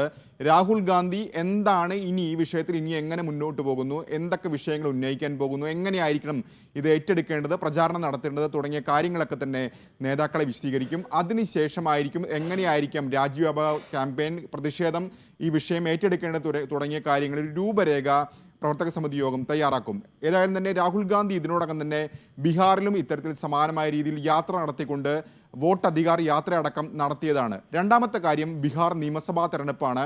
ബീഹാർ നിയമസഭാ തെരഞ്ഞെടുപ്പ് ഇനിയുള്ള ദിവസങ്ങളിൽ എന്ന് വേണമെങ്കിൽ പ്രഖ്യാപിക്കാം. കഴിഞ്ഞ വർഷത്തെ അല്ലെങ്കിൽ കഴിഞ്ഞ തെരഞ്ഞെടുപ്പിലെ കാര്യങ്ങൾ നോക്കുകയാണെങ്കിൽ 25-ാം തീയതി തെരഞ്ഞെടുപ്പ് പ്രഖ്യാപിച്ചതാണ്. അതായത് 2020 സെപ്റ്റംബർ 25-ന് അന്ന് തെരഞ്ഞെടുപ്പ് പ്രഖ്യാപിച്ചതാണ്. ഏതായാലും അത്തരം ഒരു സാധ്യതയുള്ളതിനാൽ എന്ന് വേണമെങ്കിലും ബീഹാറിൽ നിയമസഭാ തെരഞ്ഞെടുപ്പ് പ്രഖ്യാപിക്കാം. മാത്രമല്ല സമീപകാലത്തൊക്കെ പല സംസ്ഥാനങ്ങളിലെയും തെരഞ്ഞെടുപ്പുകളിൽ ഇത്രമേൽ സജീവമായി രാഹുൽ ഗാന്ധിയെ കാണാറില്ല. പ്രചാരണത്തിന് പോകാറുണ്ടെങ്കിൽ പോലും രാഹുൽ ഗാന്ധി തന്നെ പ്രചാരണം നയിക്കുന്ന ഒരു ഘട്ടം പതിവ് അങ്ങനെ കുറവാണ്. പക്ഷേ ബീഹാറിൽ അങ്ങനെയല്ല കണ്ടത്. ഏതാണ്ട് 1300 കിലോമീറ്റർ യാത്ര രാഹുൽ ഗാന്ധിയും RJD നേതാവ് തേജസ്വി യാദവും മറ്റ് സഖ്യകക്ഷി നേതാക്കളൊക്കെ കൂടി നടത്തി. അങ്ങനെ തെരഞ്ഞെടുപ്പ് ഒരുക്കത്തിലേക്ക് നേരത്തെ കൂട്ടി കടന്നിരുന്നു ഇന്ത്യ സഖ്യം. കാരണം അവിടെ 20 വർഷമായി JDUവിന് ആധിപത്യമുള്ള ഭരണമാണ്. ആ ഭരണം അവസാനിപ്പിക്കണം. അതിന് ഏറ്റവും പ്രധാനപ്പെട്ട രാഷ്ട്രീയ കാരണം ഒന്ന് ബീഹാർ ജയിക്കാനായാൽ ഇപ്പോൾ കോൺഗ്രസും ഇന്ത്യ സഖ്യവും ഉന്നയിക്കുന്ന ആരോപണങ്ങൾക്ക് കൂടുതൽ ശക്തി ലഭിക്കും. മാത്രവുമല്ല വടക്കേ ഇന്ത്യൻ സംസ്ഥാനങ്ങളിൽ ഹിമാചൽ പ്രദേശ് ഒഴിച്ചു നിർത്തി കഴിഞ്ഞാൽ കോൺഗ്രസിന് ഭരണമില്ല. അതുകൊണ്ട് തന്നെ ബീഹാർ നിയമസഭാ തെരഞ്ഞെടുപ്പ് കോൺഗ്രസിനെ സംബന്ധിച്ച്, ഇന്ത്യ സഖ്യത്തെ സംബന്ധിച്ച് നിർണായകമാണ്. അതുകൊണ്ട് തന്നെ പ്രചാരണം ഏതൊക്കെ വിഷയങ്ങളെ കേന്ദ്രീകരിച്ചാണ് തുടങ്ങിയ കാര്യങ്ങളുടെ ഒരു ചർച്ച പ്രവർത്തക സമിതി യോഗത്തിലുണ്ടാകും. അനുശ്രീ. ശരി, കോൺഗ്രസ് വിശാല പ്രവർത്തക സമിതി യോഗം ഇന്ന് പട്നയിൽ ചേരുകയാണ്. ബീഹാർ നിയമസഭാ തെരഞ്ഞെടുപ്പ് പ്രചാരണ തന്ത്രങ്ങളും യോഗത്തിൽ ചർച്ചയാകും. അതോടൊപ്പം തന്നെ വോട്ടുകൾ ആരോപണത്തിൽ കൂടുതൽ സജീവമായി ഉയർത്തുന്നതിനുള്ള രൂപരേഖ യോഗം ചർച്ച ചെയ്യും എന്നുള്ള വിവരങ്ങളാണ് പുറത്തുവരുന്നത്. രാകേഷാണ് കൂടുതൽ വിവരങ്ങൾ നൽകിയത്. കൊൽക്കത്തയിൽ ശക്തമായ മഴ തുടരുകയാണ്. വെള്ളക്കെട്ടിൽ നിന്ന് വൈദ്യുതാഘാതമേറ്റ് 9 പേരാണ് കഴിഞ്ഞ ദിവസം മരിച്ചത്. റോഡുകളും കെട്ടിടങ്ങളും അടക്കം വെള്ളത്തിൽ മുങ്ങി. 24 മണിക്കൂറിനിടെ 247 മില്ലിമീറ്റർ മഴയാണ് കൊൽക്കത്ത നഗരത്തിൽ ലഭിച്ചത്. മഴ കാരണം പൂജ അവധി 2 ദിവസം മുൻപേ പ്രഖ്യാപിച്ചു. വിവരങ്ങളുമായി രാകേഷ് തന്നെ ചേരുന്നുണ്ട്. രാകേഷ്, അവിടെ രക്ഷാപ്രവർത്തനം പുരോഗമിക്കുകയാണ്. എന്താണ് നിലവിലെ സ്ഥിതി? അനുശ്രീ, ദുർഗാപൂജയാണ് ബംഗാളികളെ സംബന്ധിച്ച് അവരുടെ ഏറ്റവും വലിയ ആഘോഷം. അത്തരത്തിൽ ദുർഗാപൂജയ്ക്ക് ഒരുങ്ങുന്നതിനിടെയാണ് കൊൽക്കത്തയിൽ കനത്ത മഴ നാശം വിതച്ചിരിക്കുന്നത്. അതായത് നഗരത്തിൻ്റെ പല ഭാഗങ്ങളിലും വെള്ളക്കെട്ടാണ്. തിങ്കളാഴ്ച വൈകിട്ട് മുതൽ ഇന്നലെ പുലർച്ചെ വരെ ശക്തമായ മഴയായിരുന്നു കൊൽക്കത്തയിൽ. ബംഗാളിൻ്റെ പല ഭാഗങ്ങളിലും സമാനമായ രീതിയിൽ ശക്തമായ മഴ പെയ്തു. ഇതേ തുടർന്ന് കൊൽക്കത്ത നഗരം ഇപ്പോഴും പല ഭാഗങ്ങളിലും വെള്ളക്കെട്ടാണ്. 10 പേരാണ് ഇതുവരെ മരിച്ചിട്ടുള്ളത്. ഇതിൽ തന്നെ 9 പേരും വൈദ്യുതാഘാതമേറ്റാണ് മരിച്ചിരിക്കുന്നത്. ഏതായാലും നിലവിൽ കാലാവസ്ഥ നിരീക്ഷണ കേന്ദ്രം അറിയിച്ചിരിക്കുന്നത് 25-ാം തീയതി വരെ സമാനമായ സാഹചര്യം തുടരും. ശക്തമായ മഴയ്ക്ക് സാധ്യതയുണ്ട് എന്നാണ്. അങ്ങനെയെങ്കിൽ കാര്യങ്ങൾ കൂടുതൽ ദുഷ്കരമാകും. കാരണം മഴ പെയ്താൽ പലയിടങ്ങളിലും വെള്ളം കയറുന്ന സാഹചര്യമുണ്ട്. മുഖ്യമന്ത്രി തന്നെ വ്യക്തമാക്കിയിട്ടുള്ളത് അപ്രതീക്ഷിത മഴ ആണ് ഇപ്പോഴും ഉണ്ടായിരിക്കുന്നത് എന്ന പ്രതികരണമാണ് മമതാ ബാനർജിയുടെ ഭാഗത്ത് നിന്ന് വന്നിട്ടുള്ളത്. മാത്രമല്ല രാഷ്ട്രീയ ആരോപണവും പ്രത്യേകിച്ച് ദുർഗാപൂജ അടക്കം നടക്കുകയാണ്. അപ്പോൾ രാഷ്ട്രീയ വിവാദവും ഇതുമായി ബന്ധപ്പെട്ടുകൊണ്ട് ശക്തമാക്കിയിരിക്കുകയാണ്. കാരണം മമതാ ബാനർജി 9 പേരുടെ മരണത്തിലേക്ക് നയിച്ചത് വൈദ്യുതി കമ്പനിയുടെ പിഴവാണ് എന്ന് ആരോപിച്ചുകൊണ്ട് ഇപ്പോൾ രംഗത്ത് വന്നിരിക്കുകയാണ്. കാരണം സർക്കാരല്ല വൈദ്യുതി നൽകുന്നത്, പകരം CESC ആണ് കൊൽക്കത്തയിൽ വൈദ്യുതി നൽകുന്നത്. അവർക്ക് പണം മാത്രമേ ആവശ്യമുള്ളൂ എന്ന ആരോപണം ഉന്നയിച്ചുകൊണ്ട് മമതാ ബാനർജി ഇപ്പോൾ രംഗത്ത് വന്നിട്ടുണ്ട്. പക്ഷേ സർക്കാർ ഇത്തരത്തിൽ മഴക്കെടുതിയൊക്കെ തടയാൻ അല്ലെങ്കിൽ മുന്നൊരുക്കങ്ങൾ നടത്തുന്നതിൽ വലിയ പരാജയമാണെന്ന് ആരോപിച്ചുകൊണ്ട് BJP അടക്കമുള്ള പ്രതിപക്ഷ പാർട്ടികളും ഇതിനോടകം തന്നെ രംഗത്ത് വന്നിട്ടുണ്ട്. ഏതായാലും കാലാവസ്ഥ നിരീക്ഷണ കേന്ദ്രം ഈ ഘട്ടത്തിൽ അറിയിച്ചിരിക്കുന്നത് 25-ാം തീയതി വരെ ശക്തമായ മഴയ്ക്ക് സാധ്യതയുണ്ട് എന്ന് തന്നെയാണ്. അനുശ്രീ. രാകേഷ്, അതുപോലെ ഇനിയും മഴ ശക്തമാകാനുള്ള സാഹചര്യം എന്ന് പറയുമ്പോൾ അത് കൂടുതൽ പ്രതിസന്ധിയിലേക്ക് നയിക്കാനുള്ള ഒരു സാഹചര്യം കൂടിയല്ലേ നിലനിൽക്കുന്നത്? അതെ, അങ്ങനെ വേണം കരുതാൻ. കാരണം ഒരു രാത്രി മുഴുവൻ ഉണ്ടായ ശക്തമായ മഴയിലാണ് ഇപ്പോൾ നമ്മൾ ഈ കണ്ടുകൊണ്ടിരിക്കുന്ന ദൃശ്യങ്ങളൊക്കെ തന്നെ. പ്രത്യേകിച്ച് കൊൽക്കത്ത നഗരം, അവിടെ ഈ അഴുക്കുചാൽ സംവിധാനങ്ങൾക്കൊക്കെ തന്നെ പോരായ്മകൾ ഉണ്ട് എന്നാണ് പ്രതിപക്ഷമൊക്കെ തന്നെ ആരോപിക്കുന്നത്. അതിൽ കൊൽക്കത്ത കോർപ്പറേഷൻ്റെ പിഴവുകൾ ചൂണ്ടിക്കാണിക്കുന്നു, ഒപ്പം തന്നെ സംസ്ഥാന സർക്കാരിൻ്റെയും ഒക്കെ തന്നെ പിഴവുകൾ ചൂണ്ടിക്കാണിക്കുന്നുണ്ട്. എന്നാൽ സർക്കാർ ഇപ്പോൾ ഈ ഘട്ടത്തിൽ അതിന് പ്രതിരോധം തീർത്തിരിക്കുന്നത് ഈ മഴക്കെടുതിയല്ല മരണത്തിലേക്ക് നയിച്ചെന്നാണ് മുഖ്യമന്ത്രി മമതാ ബാനർജി അടക്കം ചൂണ്ടിക്കാണിക്കുന്നത്. അവർ പകരം നിരത്തുന്നത് 9 പേർ വൈദ്യുതാഘാതമേറ്റ് മരിക്കുമ്പോൾ അതിന് കാരണക്കാർ വൈദ്യുതി കമ്പനിയാണ്. കാരണം സ്വാഭാവികമായും വൈദ്യുതി കമ്പനിയാണ് ഇത്തരം സാഹചര്യങ്ങളിൽ ഇടപെടേണ്ടത്. വെള്ളക്കെട്ട് ഉണ്ടാകുമ്പോൾ അല്ലെങ്കിൽ ശക്തമായ കാറ്റ് വീശുമ്പോഴൊക്കെ തന്നെ നിയന്ത്രണം ഏർപ്പെടുത്തേണ്ടതൊക്കെ തന്നെ വൈദ്യുതി കമ്പനിയാണ്. അത് സ്വകാര്യ കമ്പനിയാണ്, മറിച്ച് സർക്കാരല്ല. സർക്കാരിന് ഉത്തരവാദിത്തമില്ലെന്ന് ചൂണ്ടിക്കാണിച്ചുകൊണ്ട് മുഖ്യമന്ത്രി കൈകഴുകുമ്പോഴും സാധാരണക്കാർ, ഒപ്പം തന്നെ പ്രതിപക്ഷ പാർട്ടികളടക്കം തന്നെ കടുത്ത വിമർശനം ഏതായാലും സർക്കാരിനെതിരെ ഉന്നയിക്കുന്നുണ്ട്. ശരി, കൊൽക്കത്തയിൽ ശക്തമായ മഴ തുടരുന്നു എന്നുള്ള വിവരങ്ങളാണ് പുറത്തുവരുന്നത്. വെള്ളക്കെട്ടിൽ നിന്ന് വൈദ്യുതാഘാതമേറ്റ് 9 പേരാണ് കഴിഞ്ഞ ദിവസം മരിച്ചത്. ഇനി മഴ തുടരാനുള്ള സാഹചര്യമാണ് നിലനിൽക്കുന്നത് എന്നുള്ള വിവരങ്ങളും പുറത്തുവരുന്നുണ്ട്. രാകേഷാണ് കൂടുതൽ വിവരങ്ങൾ നൽകിയത്.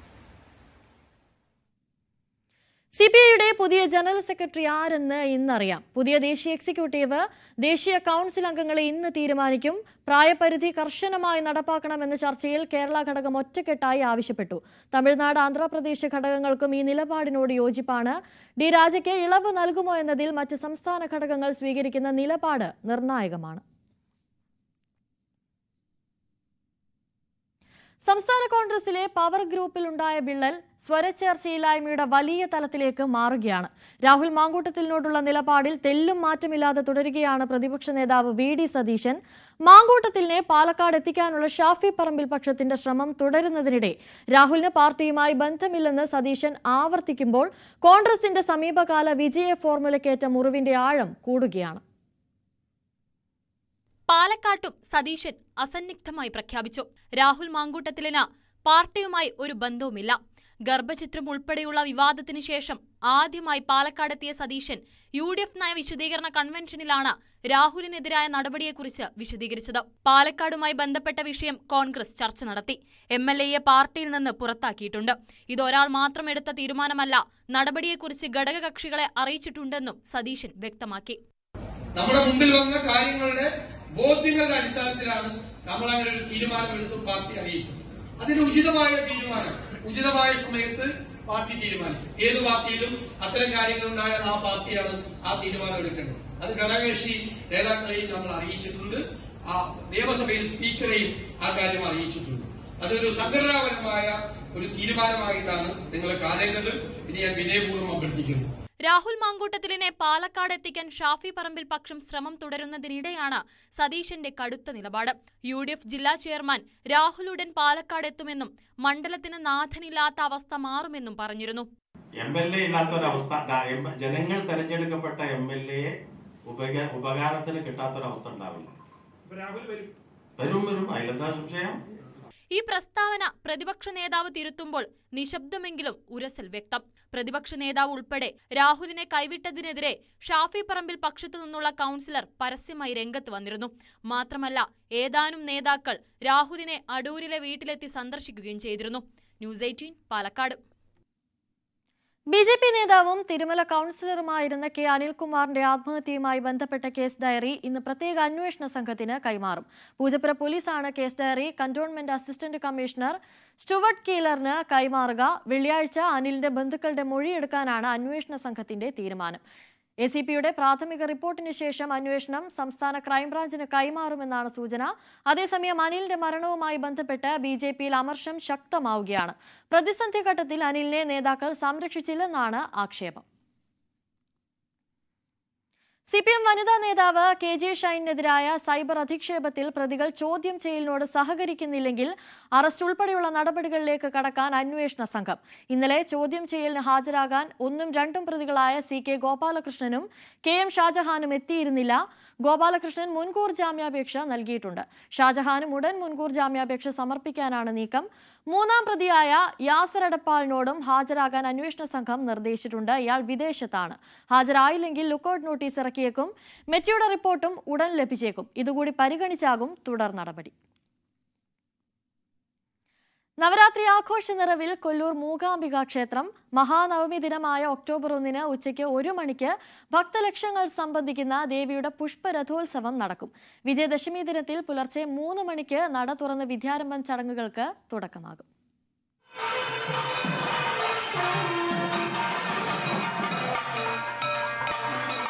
വാഗ്ദേവതയുടെ സന്നിധിയായ കൊല്ലൂർ മൂകാംബിക ക്ഷേത്രത്തിൽ നവരാത്രി ആഘോഷങ്ങൾക്ക് തുടക്കമായി. സ്തംഭഗണപതി പൂജയോടെ ശങ്കരപീഠത്തിൽ നവാക്ഷരി കലശം സ്ഥാപിച്ചതോടെയാണ് ആഘോഷങ്ങൾക്ക് തുടക്കം കുറിച്ചത്. മുഖ്യതന്ത്രി നിത്യാനന്ദ അടികയുടെ കാർമ്മികത്വത്തിലാണ് ചടങ്ങുകൾ നടക്കുന്നത്. യോഗനിദ്രാ ഭാവത്തിലാണ് ആദ്യ ദിനത്തിലെ ദേവീ സങ്കല്പം. നവരാത്രി ആഘോഷങ്ങൾക്ക് സാക്ഷികളാവാൻ മലയാളികൾ ഉൾപ്പെടെ പതിനായിരങ്ങളാണ് ദേവീ സന്നിധിയിൽ ദിവസവും എത്തിച്ചേരുന്നത്. മഹാനവമി ദിനമായ ഒക്ടോബർ 1 രാവിലെ 11:30 ചണ്ഡികായാഗവും തുടർന്ന് ഉച്ചയ്ക്ക് 1 മണിക്ക് ധനുർ ലഗ്നത്തിൽ ഭക്തലക്ഷങ്ങൾ സംബന്ധിക്കുന്ന ദേവിയുടെ പുഷ്പരഥോത്സവം നടക്കും. ഒക്ടോബർ 2 വിജയദശമി ദിനത്തിൽ പുലർച്ചെ 3 മണിക്ക് നട തുറക്കും. തുടർന്ന് സരസ്വതി മണ്ഡപത്തിൽ 20ഓളം പുരോഹിതരുടെ കാർമ്മികത്വത്തിൽ വിദ്യാരംഭ ചടങ്ങുകൾ നടക്കും. വിജയോത്സവ ചടങ്ങുകളോടെയാണ് 9 നാൾ നീണ്ടു നിൽക്കുന്ന നവരാത്രി മഹോത്സവത്തിന് പരിസമാപ്തിയാകുന്നത്. ന്യൂസ് 18 കാസർഗോഡ്. ചെറിയൊരിടവേളയാണ്. ഇടവേളയ്ക്ക് ശേഷം മടങ്ങിയെത്താം.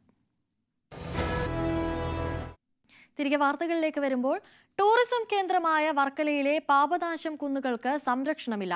യുനെസ്കോയുടെ ലോക പൈതൃക കൺവെൻഷന്റെ സാധ്യതാ പട്ടികയിൽ ഉൾപ്പെട്ടിട്ടും പ്രകൃതിദത്ത കുന്നുകൾ സംരക്ഷിക്കാൻ സർക്കാർ ഇടപെടൽ ഉണ്ടാകുന്നില്ലെന്നാണ് ആരോപണം. പാപനാശത്തെ പൈതൃക കുന്നുകൾ കയ്യേറിയുള്ള നിർമ്മാണം ഇപ്പോഴും തകൃതിയാണ്. പരാതികളെ തുടർന്ന് നഗരസഭ സ്റ്റോപ്പ് മെമ്മോ കൊടുത്ത നിർമ്മാണ പ്രവർത്തനങ്ങൾ പോലും നിലവിൽ പൂർത്തീകരിച്ചു കഴിഞ്ഞു. നിരവധി സ്വകാര്യ റിസോർട്ടുകളുടെ സ്വിമ്മിംഗ് പൂളുകൾ നിർമ്മിച്ചിരിക്കുന്നതും കുന്നിൻ മുകളിലാണ്. ബലക്ഷയമുള്ള കുന്നുകളെ ഇത് കൂടുതൽ ദുർബലമാക്കും. പല റിസോർട്ടുകളിൽ നിന്നും ബീച്ചിലേക്ക് സഞ്ചാരികൾക്ക് പോയി വരാൻ കുന്നിടിച്ച് പടവുകൾ നിർമ്മിച്ചിട്ടുണ്ട്. ജില്ലാ കളക്ടർ നേരിട്ട് സന്ദർശിക്കുകയും നടപടിയെടുക്കുമെന്ന് പ്രഖ്യാപിക്കുകയും ചെയ്തിരുന്നു. എന്നാൽ തുടർ നടപടി ഉണ്ടായിട്ടില്ല. പാപനാശം പൈതൃക കുന്നുകൾക്കുമേൽ ഇപ്പോഴും നിർമ്മാണ പ്രവർത്തനങ്ങൾ തുടരുകയാണ്. വർക്കല ക്ലിഫ് യുനെസ്കോയുടെ സാധ്യത പട്ടികയിൽ വന്നിട്ടുണ്ട്. അപ്പം നമുക്ക് ഇനി വേണ്ടത് നമ്മുടെ ഈ കുന്നുകളെ സംരക്ഷിക്കേണ്ട ഒരു ബാധ്യതയാണ്. അപ്പോൾ അതിന് സർക്കാർ അതിനുവേണ്ടിയുള്ള നടപടികളുമായിട്ട് മുന്നോട്ട് പോകുമെന്നാണ് പ്രതീക്ഷിക്കുന്നത്. അതോടൊപ്പം തന്നെ അതിന്റെ ഭാഗമായിട്ട് ഇവിടെ ഒരു എയ്ഡ് പോസ്റ്റ് വർക്കല ക്ലിഫിൽ നോർത്ത് ക്ലിഫിൽ ഉണ്ടായിരുന്ന ഒരു എയ്ഡ് പോസ്റ്റ് അപകടകരമായി ക്ലിഫിനോട് ചേർന്നു. ഇതിനൊരു എയ്ഡ് പോസ്റ്റ് മാറ്റി സ്ഥാപിക്കുന്നതിനുള്ള നടപടി നമ്മുടെ പോലീസ് ഡിപ്പാർട്ട്മെന്റിന്റെ തിരുവനന്തപുരം ചീഫ് തന്നെ ഉത്തരവിറക്കിയിട്ടുണ്ട്. അതുപോലെ നമ്മുടെ ഈ ക്ലിഫ് സംരക്ഷിക്കുന്നതിനുള്ള നടപടികൾ ഇനിയും നമ്മുടെ സർക്കാരുകൾ മുന്നോട്ട് കൊണ്ടുപോകും എന്നുള്ളൊരു പ്രതീക്ഷ ഇനിയുണ്ട്. വർക്കല ടൂറിസം പോലീസിന്റെ എയ്ഡ് പോസ്റ്റും കുന്നിന് മുകളിലാണ്. കഴിഞ്ഞ മഴക്കാലത്ത് കുന്നിടിഞ്ഞപ്പോൾ എയ്ഡ് പോസ്റ്റിന്റെ തൊട്ടടുത്ത ഭാഗം വരെ നിലം പതിച്ചിരുന്നു. അന്നു മുതൽ തന്നെ പോലീസ് എയ്ഡ് പോസ്റ്റ് സുരക്ഷിത സ്ഥാനത്തേക്ക് മാറ്റണമെന്ന ആവശ്യമുയർന്നിട്ടും നടന്നില്ല. ലോകത്തിലെ ചരിത്ര പട്ടികയിൽ ഉൾപ്പെടാൻ തല ഉയർത്തി നിൽക്കുന്ന വർക്കലയിലെ പൈതൃക കുന്നുകൾ സംരക്ഷിക്കാൻ അധികൃതർ കാണിക്കുന്ന നിസ്സംഗത വലിയ പ്രതിഷേധങ്ങൾക്ക് ഇടയാക്കുന്നുണ്ട്. ന്യൂസ് 18 വർക്കല. കൊല്ലമഞ്ചൽ കുരുവിക്കോണത്ത് കാറും ബൈക്കും കൂട്ടിയിടിച്ച് യുവാവിന് ദാരുണാന്ത്യം. ബൈക്ക് യാത്രികനായ കരവാളൂർ സ്വദേശി സംഗീതാണ് മരിച്ചത്. ഒരാൾക്ക് ഗുരുതര പരുക്കുണ്ട്.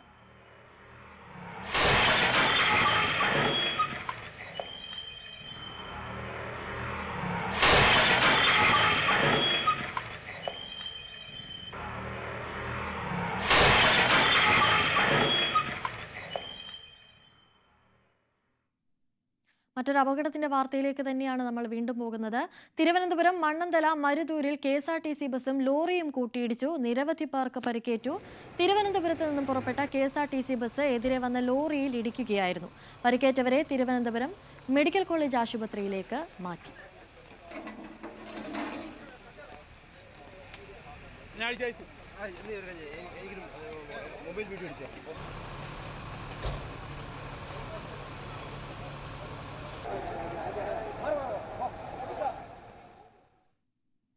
നാഷണൽ ഹൈവേ അതോറിറ്റി ചാത്തന്നൂരിൽ നിർമ്മിക്കുന്ന ബസ് കാത്തിരിപ്പ് കേന്ദ്രത്തെക്കുറിച്ച് വ്യാപക പരാതി. ബസ് നിർത്തി ആളെ കയറ്റുമ്പോൾ മറ്റു വാഹനങ്ങൾക്ക് കടന്നു പോകുവാൻ പ്രയാസം നേരിടുമെന്നും ബ്ലോക്ക് ഉണ്ടാക്കുകയും ചെയ്യുമെന്നുമാണ് നാട്ടുകാരുടെ പരാതി.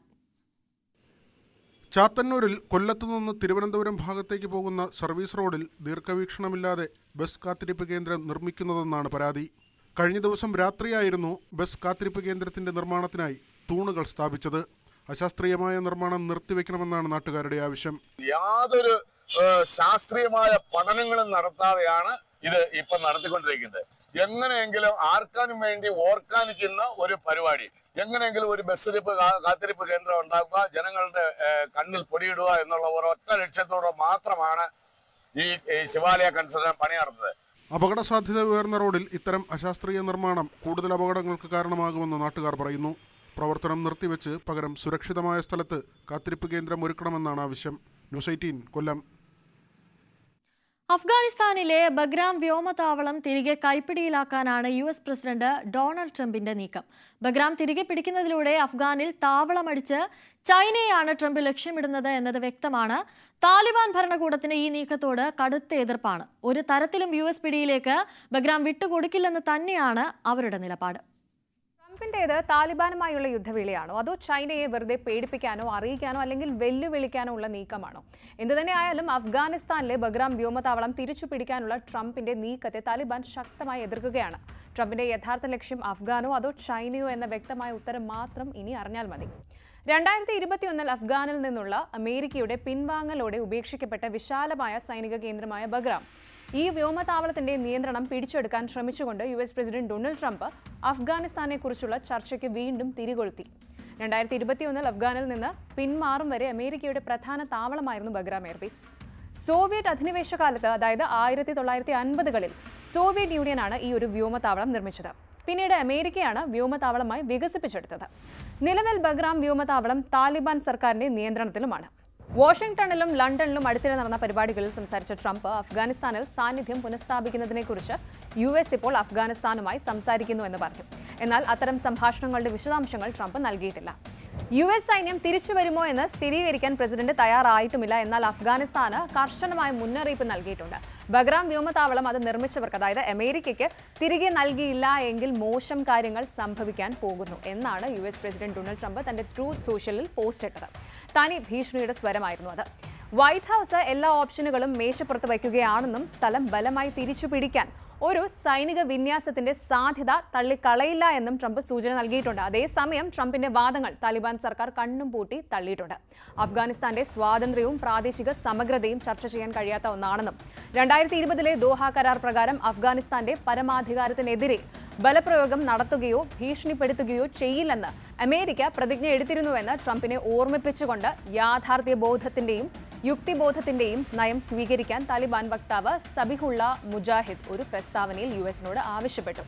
ഒപ്പം ബഗ്രാം തിരിച്ചുപിടിക്കാനുള്ള ഏതൊരു US നീക്കവും പ്രതിബദ്ധതകളുടെ ലംഘനവും അഫ്ഗാൻ മണ്ണിൽ അസ്വീകാര്യമായ ലംഘനവുമാണെന്നും സബിഹുള്ള മുജാഹിദ് വാദിച്ചു. ട്രംപ് താവളത്തെക്കുറിച്ച് മറന്നേക്കി എന്ന തരത്തിൽ ശക്തമായി ട്രംപിന്റെ മുന്നറിയിപ്പിന് മറുപടിയും നൽകിയിട്ടുണ്ട് മുജാഹിദ്. താവളം തിരികെ നൽകുന്നത് പോയിട്ട് 1 ഇഞ്ച് ഭൂമി പോലും വിട്ടു നൽകില്ല എന്ന് താലിബാൻ പ്രതിരോധ മേധാവി ഫാസിഹുദ്ദീൻ ഫിത്രത്തിന്റെ ശാസന ഓർമ്മിപ്പിച്ച പ്രതികരണമായിരുന്നു അത്. 2021 പോയ വഴിക്ക് പൊയ്ക്കോണം, ഇനി ഇടപെടൽ അനുവദിക്കില്ല എന്നുള്ള വ്യക്തവും ശക്തവുമായ മറുപടി. ബഗ്രാം ഉപേക്ഷിച്ചത് US-ന്റെ ഏറ്റവും വലിയ തന്ത്രപരമായ പിഴവുകളിൽ ഒന്നാണെന്ന് ട്രംപ് ആവർത്തിച്ച് അവകാശപ്പെട്ടിട്ടുണ്ട്. 2025 മാർച്ചിൽ ഉൾപ്പെടെ നിരവധി അവസരങ്ങളിൽ ബഗ്രാം വ്യോമതാവളത്തിന്റെ മൂല്യം അഫ്ഗാനിസ്ഥാനിൽ മാത്രമല്ല ചൈന ആണവ മിസൈലുകൾ നിർമ്മിക്കുന്ന സ്ഥലത്ത് നിന്ന് 1 മണിക്കൂർ അകലെ എന്ന ചൈനയുമായുള്ള അതിന്റെ സാമീപ്യത്തിലാണെന്ന് ട്രംപ് അഭിപ്രായപ്പെട്ടു. താലിബാനുമായി വീണ്ടും ഇടപഴകുന്നതിനെക്കുറിച്ചല്ല, മറിച്ച് ഇൻഡോ പസഫിക് മേഖലയിലെ സുരക്ഷയെ ചൊല്ലി US ചൈന സംഘർഷങ്ങൾ വർദ്ധിച്ചു വരുന്ന സാഹചര്യത്തിൽ ബഗ്രാമിന് വേണ്ടിയുള്ള സമ്മർദ്ദം ചൈനയ്ക്കെതിരെ ശക്തി പ്രകടിപ്പിക്കുന്നതിനെക്കുറിച്ചായിരുന്നു എന്നാണ് ചുരുക്കം.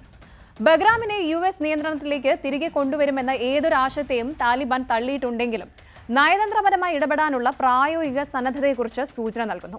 അഫ്ഗാൻ വിദേശകാര്യ മന്ത്രാലയ പ്രതിനിധി സാക്കിർ ജലാലി അഫ്ഗാനികൾ ആരുടെയും സൈനിക സാന്നിധ്യം ഒരിക്കലും അംഗീകരിക്കില്ല എന്ന് അഭിപ്രായപ്പെട്ടു. എന്നാൽ പരസ്പര ബഹുമാനവും പങ്കിട്ട താൽപര്യങ്ങളും അടിസ്ഥാനമാക്കിയുള്ള രാഷ്ട്രീയവും സാമ്പത്തികവുമായ ഇടപെടലിനുള്ള വഴികൾ തുറന്നിട്ടിരിക്കുന്നു എന്ന് പറയുന്നു. താലിബാന്റെ അസ്ഥിരമായ നിലപാടിനെയാണ് ഇത്തരം അഭിപ്രായങ്ങൾ പ്രതിഫലിപ്പിക്കുന്നത്. 2021 അധികാരത്തിൽ തിരിച്ചെത്തിയതിനു ശേഷം പ്രസ്ഥാനം കടുത്ത സാമ്പത്തിക തകർച്ചയും അന്താരാഷ്ട്ര അംഗീകാരത്തിന്റെ അഭാവവും അതുപോലെ ISIS പോലുള്ള എതിരാളികളായ തീവ്രവാദ വിഭാഗങ്ങളിൽ നിന്നുള്ള ഭീഷണികളും നേരിടുന്നുണ്ട്.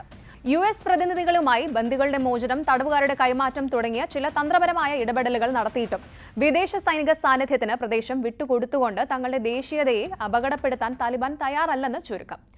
ഇനി റഷ്യ ഒഴികെയുള്ള മറ്റൊരു രാജ്യവും താലിബാൻ സർക്കാരിനെ ഔദ്യോഗികമായി അംഗീകരിച്ചിട്ടില്ല. ട്രംപിന്റെ ഭീഷണികൾ ഈ ഒരു മരവിച്ച ബന്ധത്തിനും അപ്പുറത്തേക്ക് നീങ്ങാൻ അമേരിക്ക ഉദ്ദേശിക്കുന്നുണ്ടോ എന്ന ചോദ്യത്തിന് വീണ്ടും തിരികൊളുത്തിയിട്ടുണ്ട് എന്തായാലും.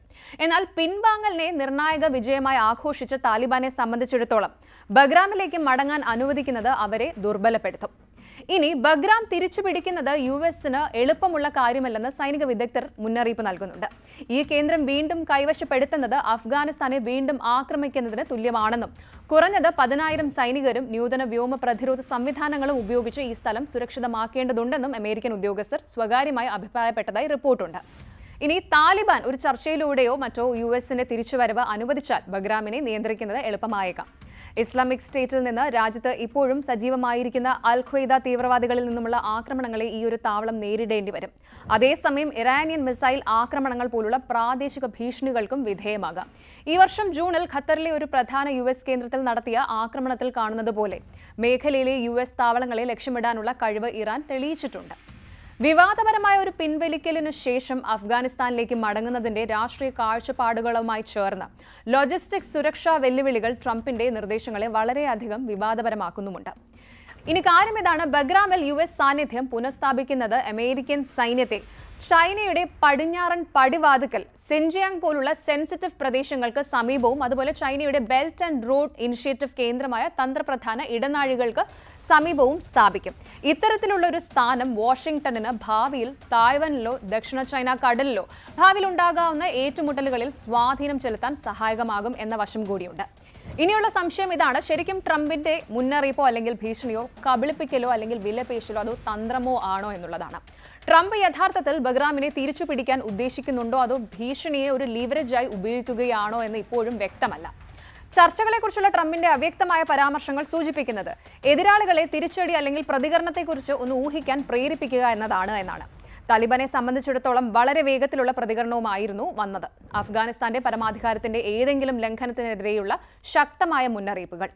അപ്പോൾ ശരിക്കും കാര്യം ഇതാണ്, ട്രംപിന് അഫ്ഗാനെക്കുറിച്ച് ചൈനയേക്കാൾ വലിയ താല്പര്യമൊന്നുമില്ല എന്നതാണ് കൂടുതൽ ന്യായമായൊരു വിശദീകരണം. അമേരിക്കയുടെ ഏറ്റവും ദൈർഘ്യമേറിയ യുദ്ധത്തിന്റെ പൂർത്തിയാകാത്ത വശങ്ങളെയും അതുപോലെ യുഎസ് ആഗോള തന്ത്രത്തിന്റെ മാറിക്കൊണ്ടിരിക്കുന്ന മുൻഗണനകളെയുമാണ് ഈ ഒരു വിവാദം പ്രതിഫലിപ്പിക്കുന്നത് എന്ന് തീർച്ച. 21ാം നൂറ്റാണ്ടിൽ അഫ്ഗാൻ ഒരിക്കൽ കൂടി മഹത്തായതോ അല്ലെങ്കിൽ അപ്രിയമായതോ ആയ ചർച്ചകളുടെ വേദിയായി മാറുകയാണ്. അതും ഭൂപടത്തിലെ അതിന്റെ സ്ഥാനം കാരണം. കൃഷ്ണ നായർ തയ്യാറാക്കിയ റിപ്പോർട്ടാണ് കണ്ടത്. ഇടവേളയാണ്. ഇടവേളയ്ക്ക് ശേഷം മടങ്ങിയെത്താം.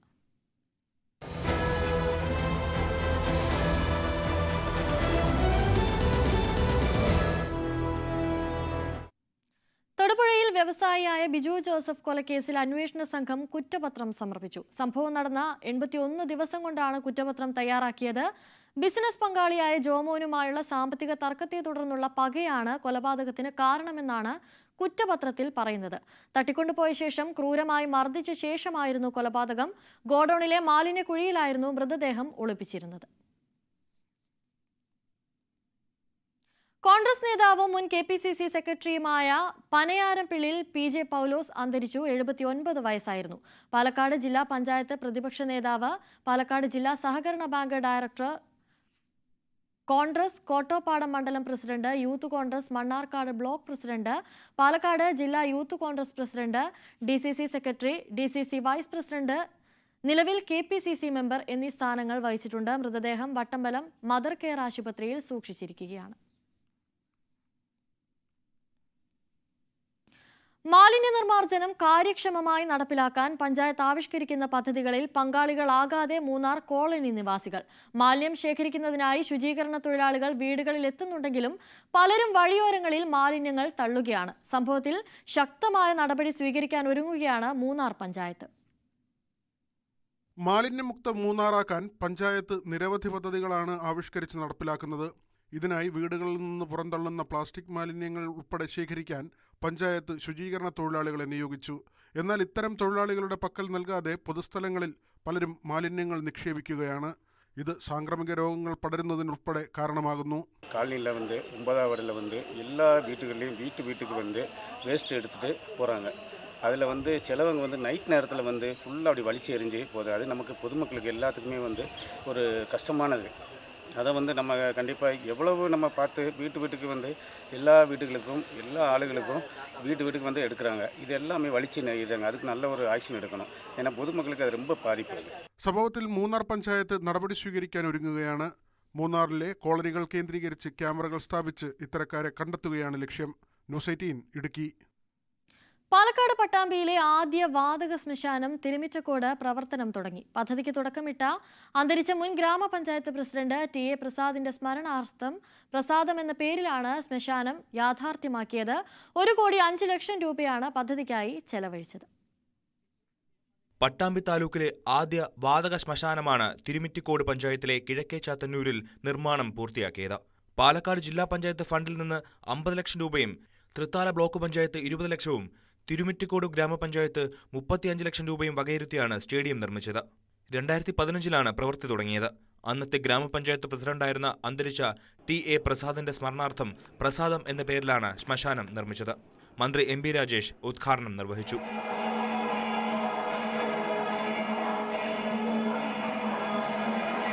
തൃത്താല മണ്ഡലത്തിലെ ഭൂരിഭാഗം ആളുകളും മരണാനന്തര ക്രിയകൾക്കായി ചെറുതുരുത്തി, പൊന്നാനി എന്നിവിടങ്ങളെയാണ് ആശ്രയിച്ചിരുന്നത്. തിരുമിറ്റിക്കോട് പഞ്ചായത്തിൽ വാതക ശ്മശാനം പ്രവർത്തനം ആരംഭിച്ചതോടെ ഈ പ്രശ്നത്തിന് പരിഹാരമാകും. ദൂരപരിധിയില്ലാതെ ചെലവ് കുറഞ്ഞ രീതിയിൽ സംസ്കാരം നടത്താനുമാകും. ജനവാസ മേഖലയിൽ നിന്ന് അകലെയായതിനാലും കുന്നിൻ മുകളിലായതിനാലും ശ്മശാനത്തിന്റെ പ്രവർത്തനം ജനങ്ങൾക്ക് പ്രയാസമുണ്ടാക്കുകയുമില്ല. ന്യൂസ് 18 പാലക്കാട്. കേരള തമിഴ്നാട് അതിർത്തി പ്രദേശമായ കടുക്കറ നെട്ട മേഖലയിലെ അത്യപൂർവ ഇനത്തിൽപ്പെട്ട പക്ഷികളുടെയും ജീവികളുടെയും സങ്കേതം കൂടിയാണ്.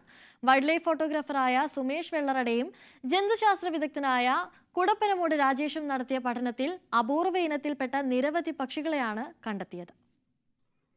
സഹ്യന്റെ അടിവാരവും കേരള തമിഴ്നാട് അതിർത്തി പ്രദേശങ്ങളുമായ കടുക്കറ നേട്ട ഭാഗങ്ങളിൽ അത്യപൂർവ ഇനത്തിൽപ്പെട്ട പക്ഷികളുടെയും ജീവികളുടെയും സങ്കേതമാവുകയാണ്. വൈൽഡ് ലൈഫ് ഫോട്ടോഗ്രാഫറായ സുമേഷ് വെള്ളറുടെയും ജന്തുശാസ്ത്ര വിദഗ്ധനായ കുടപ്പനമൂട് രാജേഷിന്റെയും തിരച്ചിലിൽ ദേശാടന പക്ഷികളായ Blyth's reed warbler, Indian paradise flycatcher, brown breasted flycatcher, Jacobin cuckoo, grey bellied cuckoo, Indian pitta, കാട്ടുപക്ഷികളായ common wood shrike, Malabar wood shrike, orange minivet, black naped monarch, velvet fronted nuthatch, brown capped pygmy woodpecker, white browed fantail തുടങ്ങിയവരും ജനിതകമാറ്റം സംഭവിച്ച അപൂർവ ഇനം അണ്ണാറക്കണ്ണനെയും തവളയും ഉൾപ്പെടെ ഇവിടെ നിന്ന് കണ്ടെത്തിയിരുന്നു. നിരവധി ജീവജാലങ്ങളെ കൊണ്ട് വൈവിധ്യം കൊണ്ട് സമ്പുഷ്ടമാണ് ഈ നെട്ടയും അതിൻ്റെ പരിസര പ്രദേശങ്ങളും. ശരിക്കും ഇവിടെ ദേശാടന പക്ഷികളും ഇവിടെ കാട്ടുപക്ഷികളും ഇഷ്ടംമാതിരി എന്ത് ചെയ്യുന്നുണ്ട്. നമ്മുടെ ഈ ഇതിന് ചുറ്റുപാടും തന്നെ ഫോട്ടോസിനൊക്കെ നമുക്ക് നിരവധി സാധ്യതയുള്ളൊരു മേഖലയാണ്. അതായത് പക്ഷികൾ തന്നെ ദേശാടന പക്ഷികളായ Indian paradise flycatcher, Indian pitta, അതുപോലെ വെറൈറ്റി ആയിട്ടുള്ള ഇഷ്ടംമാതിരി പക്ഷികൾ എന്ത് ചെയ്യുന്നുണ്ട് ഇവിടെ വന്നു പോകുന്നുണ്ട്. News desk news 18. ഉരുളെടുത്ത സ്ഥലത്ത് പച്ചക്കറി കൃഷി ആരംഭിച്ച് മാറ്റത്തിന് തയ്യാറെടുക്കുകയാണ് തൊടുപുഴയ്ക്കടുത്തുള്ള വെള്ളിയാമറ്റം ഗ്രാമപഞ്ചായത്ത്. ഉരുൾപൊട്ടി ഉപേക്ഷിക്കപ്പെട്ട ഏക്കർ കണക്കിന് സ്ഥലത്താണ് തരിശുരഹിത ഗ്രാമം പദ്ധതിയുടെ ഭാഗമായി പഞ്ചായത്ത് പച്ചക്കറി കൃഷി ആരംഭിച്ചിരിക്കുന്നത്. ഇടുക്കി MP അഡ്വക്കേറ്റ് ഡീൻ കുര്യാക്കോസ് ഉദ്ഘാടനം നിർവഹിച്ചു. ഉരുൾപൊട്ടിയയിടത്ത് പിന്നീടൊന്നും മുളയ്ക്കില്ലെന്നാണ് കാലങ്ങളായി കരുതുന്നത്. കുത്തിയൊലിക്കുന്ന വെള്ളപ്പാച്ചിലിൽ മേൽമണ്ണടക്കം ഒലിച്ചു പോകുന്നതിനാലാണിത്. എന്നാൽ അങ്ങനെ ഒരു മണ്ണിന് ജീവൻ നൽകാനുള്ള ശ്രമത്തിലാണ് വെള്ളിയാമറ്റത്തെ മേൽത്തൊട്ടി ഗ്രാമം. 12 വർഷം മുൻപ് ഉരുൾപൊട്ടി ഉപേക്ഷിക്കപ്പെട്ട പ്രദേശത്തെ ഒരു പച്ചക്കറി കൃഷിപ്പാടമായി പുനർജീവിപ്പിക്കുകയാണിവിടെ. പഞ്ചായത്തിന്റെ നേതൃത്വത്തിൽ ഇതിനായി ഇവിടെ വിത്തിട്ട് തൈ നട്ടു. ഇടുക്കി MP അഡ്വക്കേറ്റ് ഡീൻ കുര്യാക്കോസ് ഉദ്ഘാടനം ചെയ്തു.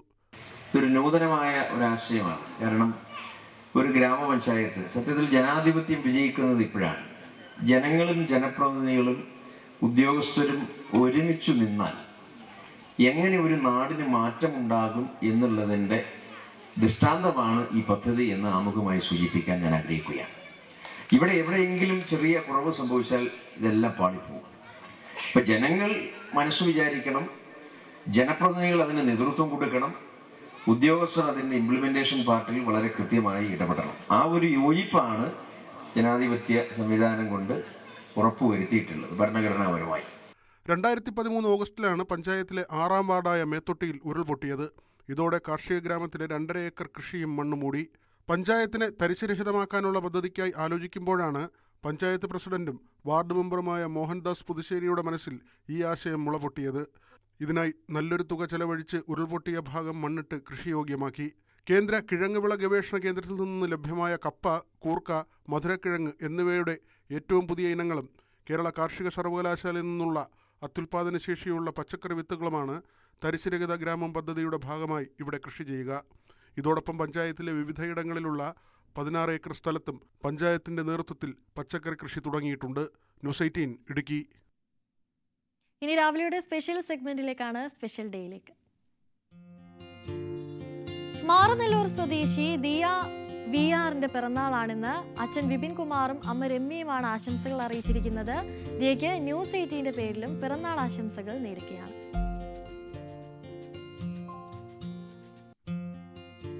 നാലാഞ്ചിറയിലെ വാമിക സജിത്തിന്റെ പിറന്നാളാണിന്ന്. അച്ഛൻ വിപിൻ കുമാറും അമ്മ സാന്ദ്രയുമാണ് പിറന്നാൾ ആശംസകൾ അറിയിച്ചിരിക്കുന്നത്. വാമിക കുട്ടിക്ക് ന്യൂസ് 18ന്റെ പേരിലും പിറന്നാൾ ആശംസകൾ നേരുകയാണ്.